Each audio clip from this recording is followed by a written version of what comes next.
Bonjour à toutes et à tous. Aujourd'hui, nous sommes le samedi 29 février 2020, le 60e jour de l'année.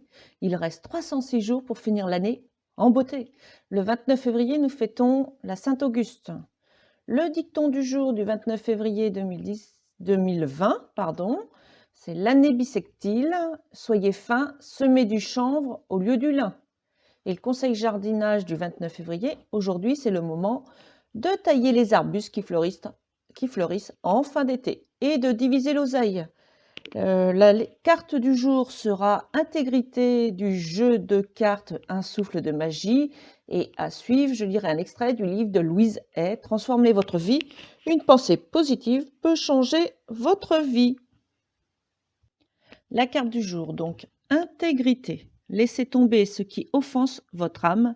Acceptez votre vrai moi, c'est votre vie. Ne laissez personne la vivre à votre place. J'honore l'être que je suis. Je suis toujours entièrement moi-même et cela suffit. Aujourd'hui, je rends hommage à ce que je suis et à mon intégrité personnelle qui me propulse vers de nouveaux sommets.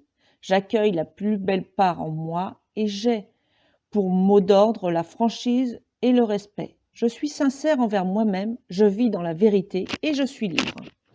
Maintenant, nous allons passer à l'extrait du livre. Suite de la lecture du livre de Louise Hay, Transformez votre vie, une pensée positive peut changer votre vie. Nous avons toujours et uniquement affaire à des pensées et les pensées peuvent être changées. Quel que soit le problème, nos expériences ne sont que les compétences extérieures de nos pensées. Même la haine de soi n'est que la haine d'une pensée que l'on a à propos de soi. S'il existe en vous la pensée « je suis mauvais », elle engendre un sentiment qui vous habite. Si vous n'avez pas cette pensée, vous n'avez pas non plus le sentiment correspondant. Et les pensées peuvent être changées. Changer la pensée et le sentiment disparaît. Cela nous montre seulement d'où nous tirons la majorité de nos croyances. Mais n'utilisons pas cette information comme excuse pour demeurer dans nos problèmes. Le passé n'a aucun pouvoir sur nous, peu importe à quand remontent nos pensées négatives. Le pouvoir existe dans le moment présent. N'est-ce pas merveilleux d'en prendre conscience? Notre liberté peut commencer dès maintenant. Aussi étonnant que cela paraisse, c'est nous qui choisissons nos pensées. Parfois, une pensée nous obsède à tel point que nous n'avons pas l'impression de l'avoir choisie. Pourtant, à l'origine, nous l'avons choisie. Nous pouvons refuser cette pensée. Combien de fois vous êtes-vous refusé une pensée positive?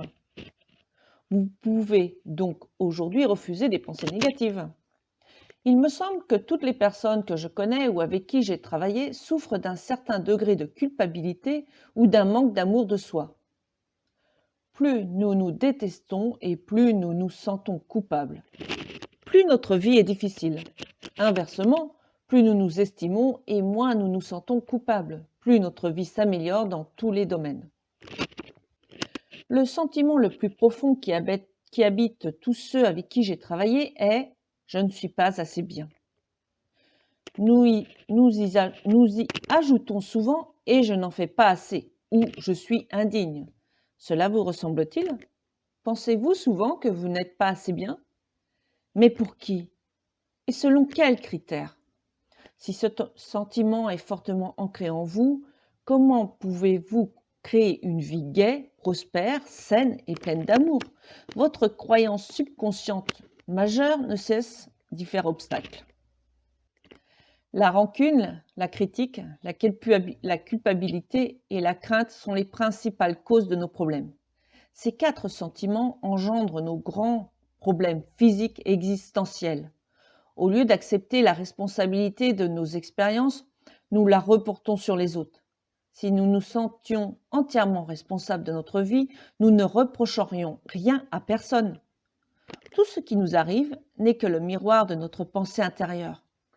Je ne cherche pas à excuser tous les actes des autres, mais ce sont nos croyances qui attirent à nous des personnes malveillantes. Si vous vous surprenez à penser « tout le monde me critique, me laisse tomber, profite de moi, me trompe », il s'agit de votre structure mentale. Il y a en vous des pensées qui attirent des personnes avec ces comportements. Dès l'instant où vous cessez de penser ainsi, elles iront vers quelqu'un d'autre. Vous ne les attirerez plus. Voici comment se manifestent sur le plan physique ces pensées négatives.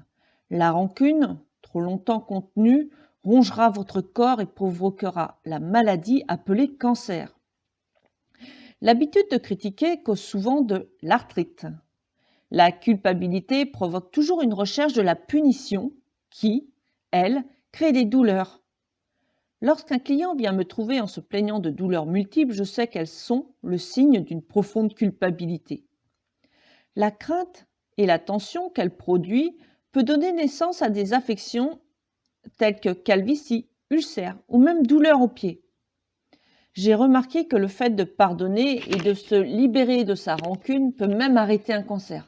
Cela peut sembler simpliste, mais je l'ai constaté. Je te souhaite une très belle fin de journée dans la joie et la bonne humeur et je te dis à demain.